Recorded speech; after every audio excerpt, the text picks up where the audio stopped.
अस्सलाम वालेकुम dear students. आज का जो हमारा टॉपिक है वो है difference between अयानिक and covalent compounds, यानी अयानिक और कोवेलेंट कंपाउंड्स के दरमियान जो है वो फ़र्क आज हम इस लेक्चर में डिस्कस करेंगे। तो सबसे पहले अयानिक कंपाउंड्स, तो हम कहते हैं कि अयानिक कंपाउंड जो है they contain ions. अयानिक compound ions पे मुश्तमिल होगा, लेकिन कोवेलेंट कंपाउंड जो है वो एटम्स पे और मालिक्यूल्स पे मुश्तमिल होंगे। They contain atoms are molecule, यानी कोवेलेंट कंपाउंड्स एटम्स या मालिक्यूल्स पे मुश्तमिल होंगे।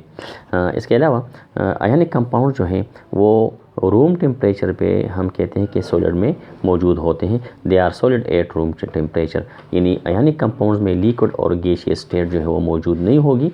यानी हम कहते हैं कि सॉलिड कंपाउंड में ये मौजूद होते हैं। लेकिन कोवेलेंट कंपाउंड जो है ये मादे के जो आम 3 हालतें हैं उसमें पाए जाते हैं। सॉलिड में भी है, लिक्विड में भी है और गैस शक्ल में भी ये पाए जाते हैं। तो हम कहते हैं कि दे में भी सॉलिड, लिक्विड और गैस।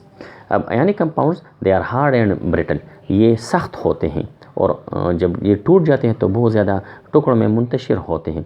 लेकिन कोवेलेंट कंपाउंड जो है ये अमूमन सॉफ्ट होते हैं।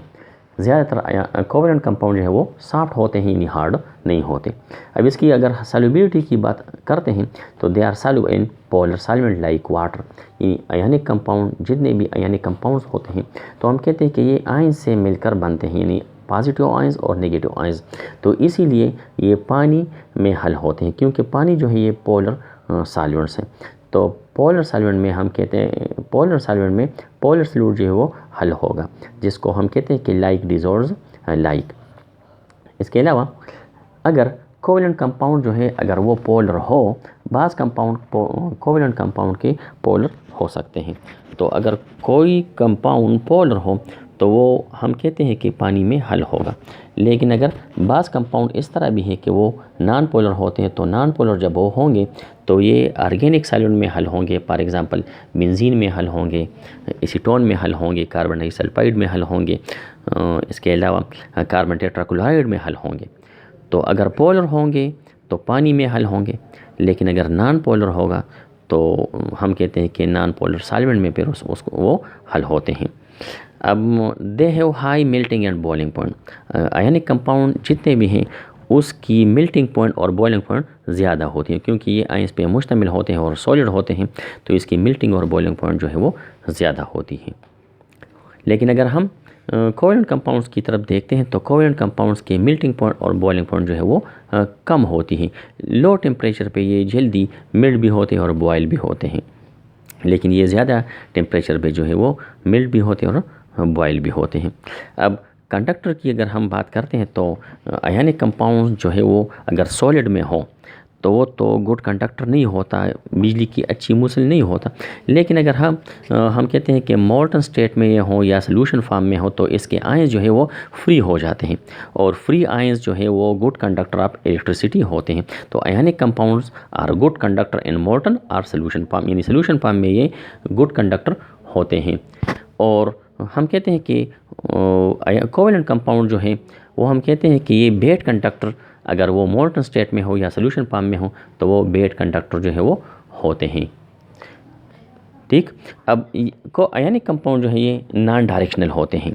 नॉन डायरेक्शनल इसलिए कि हम कहते हैं कि ये आयंस पे मुश्तमिल होते हैं, ये सॉलिड फॉर्म में होते हैं, तो हम कहते हैं कि इसके आयंस ये हम पता नहीं कर सकते कि ये आयन जो है ये कौन से आयंस के, यानी सोडियम का अगर आयन हो, अगर हम सोडियम क्लोराइड की बात करते हैं तो ये हम कहते हैं कि ये सोडियम जो है ये किस क्लोरीन को इन्होंने इलेक्ट्रॉन दिया है, तो इसका ये पता नहीं चलता, सॉलिड में ये पता नहीं चलता।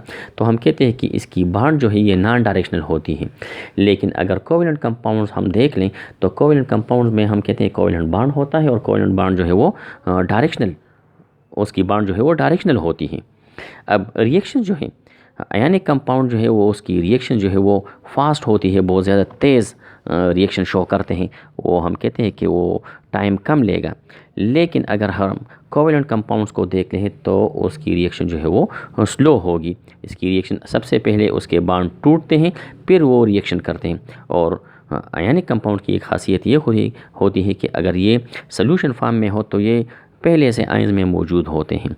लेकिन अगर कोई दूसरा कंपाउंड अगर आयनिक कंपाउंड की तरह हो और उसकी तरह वो आयंस पे मुश्तमिल हो तो वो जल्दी उसके साथ रिएक्शन शो करता है।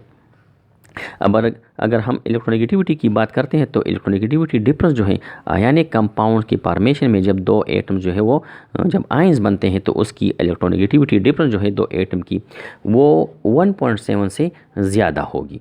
यानी अगर हम मिसाल के तौर पर यहाँ मैंने लिखा है सोडियम क्लोराइड है, मैग्नीशियम ऑक्साइड है, calcium chloride, magnesium chloride etcetera, इसमें कोई भी आप चुन लें। मिसाल के तौर पर सोडियम क्लोराइड है तो सोडियम क्लोरीन के दरमियान जो इलेक्ट्रोनेगेटिविटी डिफरेंस है वो तकरीबन 2.1 के करीब है, क्योंकि क्लोरीन की इलेक्ट्रोनेगेटिविटी है वो 3.0 है और सोडियम की इलेक्ट्रोनेगेटिविटी 0.9 है। अगर 3 से हम 0.9 माइनस कर ले तो 2.1 जो है वो इसका डिफरेंस आता है। तो 2.1 is greater than 1.7, so the bond will be ionic. So ionic compound में आयनिक बॉन्ड होगा और उस दो एटम के दरमियान जो इलेक्ट्रोनेगेटिविटी डिफरेंस होगा 1.7 से ज़्यादा होगा।